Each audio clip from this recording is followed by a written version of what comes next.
जाति है कि जाति नहीं। जाति व्यवस्था का ये सच जितना देश भर में लागू होता है उतना ही उत्तराखंड में भी। जब कभी लगता है कि समाज प्रगतिशील हो गया है, तभी अखबार में खबर पढ़ने को मिलती है जिसका शीर्षक होता है वोटों को साधने के लिए ठाकुर बनेगा सीएम तो प्रदेश अध्यक्ष बनेगा ब्राह्मण। ऐसी खबरें पढ़ते ही दिल टूट सा जाता है। ऐसा भी नहीं है कि सभी की सोच दकियानुसी है। नई पीढ़ियों में जाति की श्रेष्ठता से ज्यादा कॉमन सेंस की श्रेष्ठता ट्रेंड करने लगी है। लोगों को समझ आने लगा है कि पढ़ाई करके कोई भी बौद्धिक बन सकता है, कसरत करके कोई भी बलवान बन सकता है, और सांस्कृतिक वाद्य यंत्रों को अगर सबने मिलकर नहीं संजोया तो फिर आने वाले दिनों में शुभ कार्य में यूट्यूब से बारातियों को नाचने की नौबत आ जाएगी, क्योंकि गाने और बजाने वाला तो कोई होगा नहीं। अब सवाल ये उठता है कि जिस जाति ने यहाँ के सामाजिक ताने बाने में इतनी गहरी पैठ बनाई हुई है, वो जाति व्यवस्था उत्तराखंड में कब आई, क्यों आई और वक्त के साथ उसकी जड़ें इतनी गहरी क्यों हो गई। आइए आज हम तमाम इतिहासकारों और शोधकारियों का हवाला देते हुए आपको बताते हैं कि उत्तराखंड में जाति व्यवस्था का पूरा ताना बाना आखिर कैसे बना। नमस्कार। उत्तराखंड में जाति व्यवस्था कोई पौराणिक काल से नहीं चल रही है। उसका इतिहास लगभग 700 से 800 साल पुराना भर है। ये तो प्रामाणिक तथ्य है कि आदि गुरु शंकराचार्य 8वीं सदी में जब वैष्णव धर्म का पुनरुद्धार करने उत्तराखंड आए, तब तक यहाँ जाति व्यवस्था नहीं थी। उस कालखंड में यहाँ पर सबसे बड़े आराध्य शिव थे, जिनको मानने वाले शैव कहलाए। शंकराचार्य के आने से पहले उत्तराखंड में विभिन्न मानव समूहों के आपसी संघर्षों का दौर था। कोल, किरात और खसों के आपसी संघर्ष के बाद खस मानव समूह यहाँ पर सबसे बड़ा विजेता बनकर उभरा था। उससे पहले के तमाम मानव समूह खसों के साथ सांस्कृतिक गठबंधन कर चुके थे।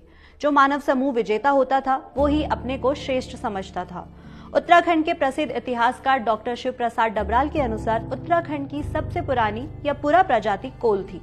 इस प्रजाति के बारे में उल्लेख वाण भट्ट और कालिदास के काव्य ग्रंथों में भी मिलता है। पूरा साहित्य में इन्हें मुंड और सवर नाम से संबोधित किया गया है। कोलों के बाद उत्तराखंड में आई किरात प्रजाति, जिसे कीर, किन्नर और कीर पुरुष के नाम से भी जाना जाता है। स्कंद पुराण के केदार खंड में इन्हें भिल नाम से जाना गया है। हालांकि प्रसिद्ध इतिहासकार जॉर्ज ग्रियूसन के अनुसार उत्तराखंड में सबसे पुरानी प्रजाति कोल न होकर किरात ही है। इन प्रजातियों पर एक विस्तृत रिपोर्ट जल्द ही 12 मासा पर आप देखेंगे। इसलिए फिलहाल हम आगे बढ़ते हैं और अभी इतना जान लेते हैं कि यही शिव के सबसे पुराने आराध्य माने गए हैं। शिव के साथ ही नरसिंह और भैरव देवता भी इनके आराध्य थे। उत्तराखंड में मौजूदा शिल्पकार जाति इन्हीं की वंशज मानी जाती है। इसके बाद उत्तराखंड में आया खस मानव समूह। अब खस कौन थे, इसके बारे में हम एक पूरा कार्यक्रम हाईलैंडर सीरीज में कर चुके हैं। कुल मिलाकर 11वीं और 12वीं सदी तक उत्तराखंड बिना जाति या वर्ण व्यवस्था वाला समाज था। जो मुख्य धर्म था वो था बौद्ध, बौद्ध और शैव। उस समय का कत्यूरी राजवंश खुद बौद्ध धर्म को मानने वाला था। आदि गुरु शंकराचार्य के यहाँ आने पर कत्यूरी भी उनसे प्रभावित हुए और हिंदू धर्म अपनाने के साथ ही उन्होंने दक्षिण भारत के ब्राह्मण परिवारों को यहाँ जागीरें दी। लेकिन जाति व्यवस्था अभी भी यहाँ नहीं आई थी। इसकी आमद हुई कुमाऊं में चंद राजवंश और गढ़वाल में पवार राजवंश की शुरुआत के साथ। इसी दौरान यहाँ पर बाहर से कई राजपूत और ब्राह्मण जाति आई, जिन्होंने अपने को श्रेष्ठ माना और खसों, कोल और किरातों को अपने से नीचे। लेकिन दिलचस्प तथ्य ये भी है कि जब तक ये दोनों कथित उच्च जातियां उत्तराखंड में नहीं आई थी, तब तक खस किरातों को दास समझते थे, लेकिन वो उनसे अछूता व्यवहार नहीं करते थे। हालांकि वो उनकी सभी जमीनों पर कब्जा कर चुके थे। ऐसे में कोल और किरात खेती के लिए खसों की जमीन पर आश्रित थे। लेकिन जब उत्तराखंड में ब्राह्मण और राजपूत जातियां राज परिवारों के साथ आई तो इन्होंने कोल, किरात और खसों को एक ही नजर से देखा। लेकिन खसों के पास जमीनों का अधिकार था और छोटी मोटी रियासतों के वो राजा भी थे। लिहाजा इसी हनक के चलते वो अपने को श्रेष्ठ समझते थे। फिर राज्य स्थापित करने के लिए राजों को उनकी जरूरत भी थी। लिहाजा उच्च जातियों ने उनसे संबंध स्थापित करने में गुरेज नहीं किया, जबकि जमीन विहीन कोल और किरात को उन्होंने शूद्र माना और कालांतर में धार्मिक कर्म कांडों का हवाला देते हुए उनसे अछूता व्यवहार करने लगे। ब्राह्मण और राजपूत जातियां भी एक दूसरे को पूरा सम्मान देती हो, ऐसा भी नहीं था, क्योंकि इनमें भी आपस में जातिगत श्रेष्ठता का बोध था। ये जातिगत श्रेष्ठता कैसी थी, इसके लिए आपको इन कथित उच्च जातियों का वर्गीकरण समझना होगा। असल में गढ़वाल में ब्राह्मणों की जातियां 3 भागों में बांटी जाती है। पहले सरोला, दूसरे गंगाड़ी और तीसरे खस ब्राह्मण।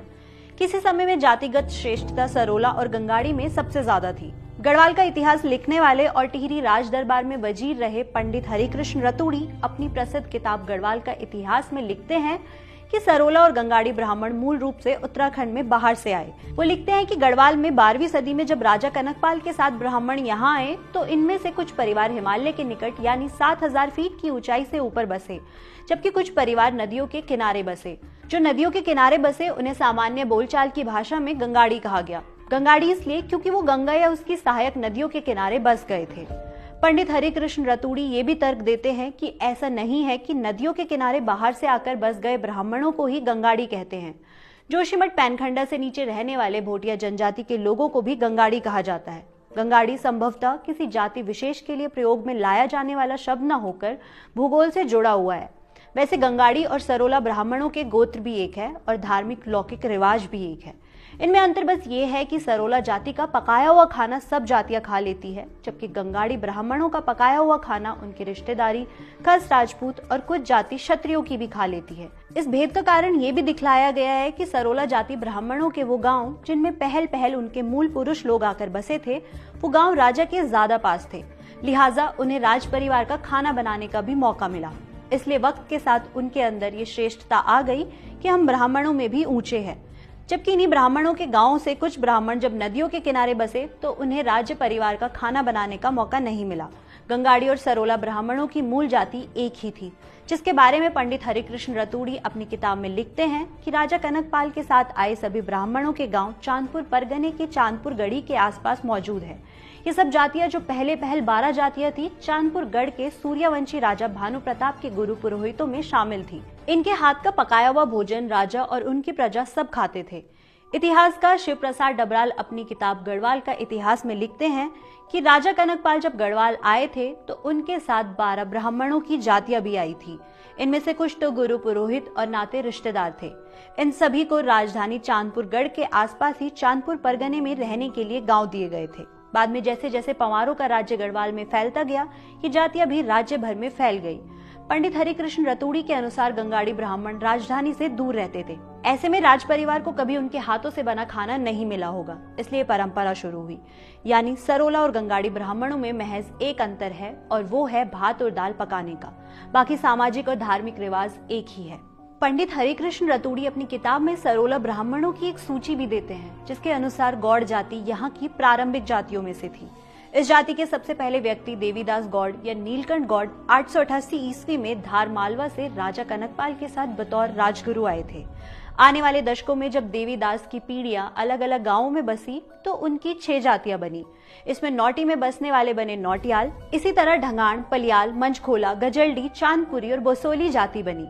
कुल मिलाकर मतलब ये हुआ कि गौड़ जाति के इन परिवारों ने अपनी मूल जाति गौड़ को छोड़कर अपने गांव के नाम जाति के तौर पर अपना लिए। इसी तरह बंगाल से 918 ईस्वी में आए रूपचंद त्रियंबक आद्य गौड़ मेटवाणा गांव में बसे तो मेटवाणी कहलाए।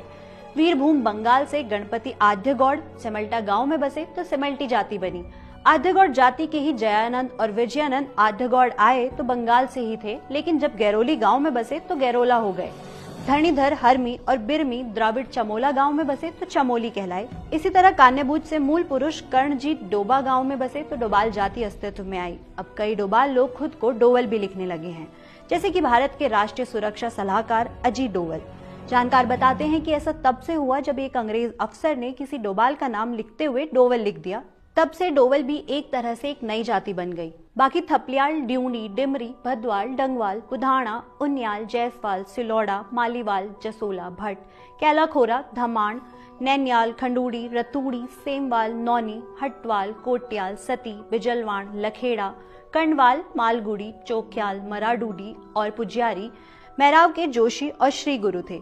ये सभी जातियां 888 से 1755 ईस्वी तक उत्तराखंड में आई है। इसमें सबसे नई पुजियारी जाति दक्षिण भारत से 1765 ईस्वी में टिहरी जिले में चंद्रबदनी माता की पूजा करने आई और मैराव के जोशी 1755 में कुमाऊं में कान्यकुब्ज से आए। कुल मिलाकर उत्तराखंड में जितनी भी सरोला जातियां थी, उनके पुरखे सबसे पहले 12 थात यानी नौटी, मेटवाणा, खंडूड़ा, रतूड़ा, थापली, चमोला, सेमा, लकेसी या लखेड़ी, सेमल्टा, सिरगुरो, कोटी और डिमर गांव में बसे। हालांकि कुछ इतिहासकारों ने नौवा गांव सेमल्टा के बजाय गैरोला का बताया है।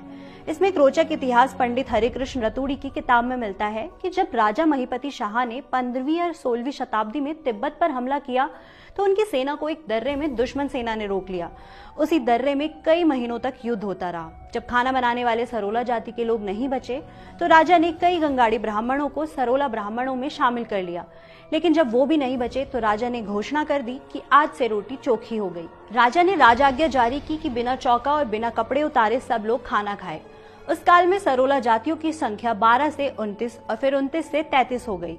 इस समय गंगाड़ी ब्राह्मणों में मुख्य रूप से बुगाणा, डंगवाल, डोबाल, उनियाल, गीलडियाल, नैथानी, जोयाल, सकलानी, जोशी, तेवाड़ी, पेन्युली, चंदोला, ढोंडियाल, नोडियाल, ममगई, बटवाल, कुकरेती, धशमाना, कैंथोला, सुयाल, बंगवाल, अंतवाल, बोखंडी, जुगरान, मालकोटी, बलोदी, घनसाला, मदवाल, देवरानी, पोखरियाल, डबराल, सुंदरियाल, कलसी, किमोटी, कवि, पूर्विया, कुठारी या कोठारी, बडोला, पांथरी, बलोनी, पुरोहित, बडोनी, रुडोला, सुनियाल, कोटनाला, काला, कौंसवाल, वैरागी, मालसी, फरासी, बदाणी, कोटवाल, कुड़ियाल, भट्ट, बोड़ई, बिजोला, मुकोटी, गोदूड़ा, भदोला, मुसूड़ा, व्यासुडी, सिलवाल, मिस्सर, मुनाधुली है।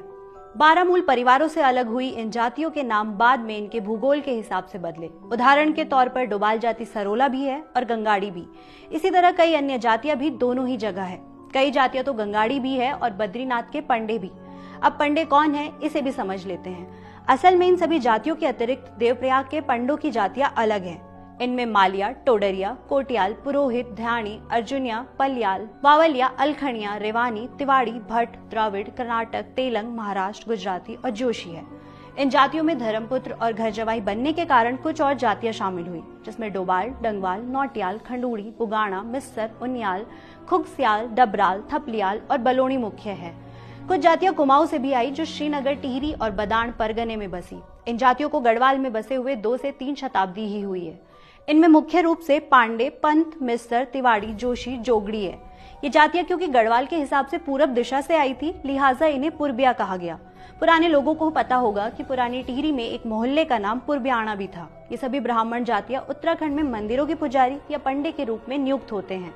लेकिन ऐसा भी नहीं है कि उत्तराखंड के हर मंदिर में ब्राह्मणी पुजारी होते हैं। उत्तराखंड में महादेव शिव के मंदिरों में अधिकांश या तो खस राजपूत या नाथ संप्रदाय के महंत या पुजारी भी होते हैं। इसमें एक रोचक इतिहास केदारनाथ का भी है। 1879 में गढ़वाल मंडल के असिस्टेंट कमिश्नर गंगादत्त उप्रेती ने सेटलमेंट रिपोर्ट तैयार की थी। इसमें उन्होंने लिखा था कि केदारनाथ के पुजारी ब्राह्मण नहीं है। उन्होंने अपनी बातों को सही ठहराने के लिए तर्क भी दिया था कि जिस प्रकार उन्नाव जिले में कुसुमी और दुर्गा देवी के प्रसिद्ध मंदिरों में राजपूत लोग पुजारी होते हैं, ऐसे ही टिहरी गढ़वाल जिले में कुंजापुरी माता के मंदिर में भी राजपूत पुजारी भंडारी है, जबकि बूढ़ा केदार में नाथ संप्रदाय के राजपूत पुजारी हैं। ब्रिटिश ICS अधिकारी और गढ़वाल हिमालय गजेटियर लिखने वाले HG वॉल्टन अपनी किताब में लिखते हैं कि गढ़वाल में विष्णु मंदिरों की तुलना में शिव के मंदिर बहुत ज्यादा है। वेदों में शिव का कोई जिक्र नहीं है। वो स्थानीय पहाड़ी देवता लगते हैं जो प्रकृति की सबसे भयावह ताकतों का प्रतीक है। शिव को पूजे जाने से ज्यादा उसे शांत किया जाता है। उसके पुजारी न तो दक्षिण भारत से आए हैं जैसे बद्रीनाथ मंदिर के लिए आए और न हिमालय के ब्राह्मण हैं। एटकिंसन और पंडित हरिकृष्ण रतूड़ी के साथ ही कुमाऊं का इतिहास लिखने वाले बद्रीदत्त पांडे का भी मानना है कि केदारनाथ को खसिया पहाड़ी मंदिर माना जाता है, इसलिए पौराणिक धर्म ग्रंथों में केदारे खस मंडले लिखा गया है। असल में यहाँ पर पौराणिक शैव संप्रदाय को मानने वाले ही ज्यादा हैं। समय के साथ साथ शैव पंथ में भी ब्राह्मणवाद आ गया और इसका श्रेय शंकराचार्य के प्रयासों को जाता है। जिस प्रकार उत्तराखंड में ब्राह्मण 3 भागों में बटे हैं, उस तरह क्षत्रिय भी 2 भागों में विभक्त है। इसमें एक राजपूत है और दूसरे हैं खस राजपूत। एटकिंसन के अनुसार इनमें से कुछ राजपूत जातियां पवार शासकों या चंद शासकों के साथ बाहर से आई थी, जिसमें मुख्य रूप से पवार या परमार गुजरात के धार से यहाँ आए। ये वही जाति थी जिसने गढ़वाल राजवंश की बुनियाद रखी और शासक कहलाई। इसी जाति की उपजाति हुई कुंवर और रौतेला। कुमाऊं का इतिहास के लेखक बद्रीदत्त पांडे के अनुसार रौतेला पवार वंश से नहीं बल्कि कुमाऊं वंश से ताल्लुक रखते थे और संभवतः बाद में ये जाति गढ़वाल में आई हो। इसी तरह राजस्थान के रणथंभौर से 888 ईस्वी में आए नागवंशी बाद में असवाल बने।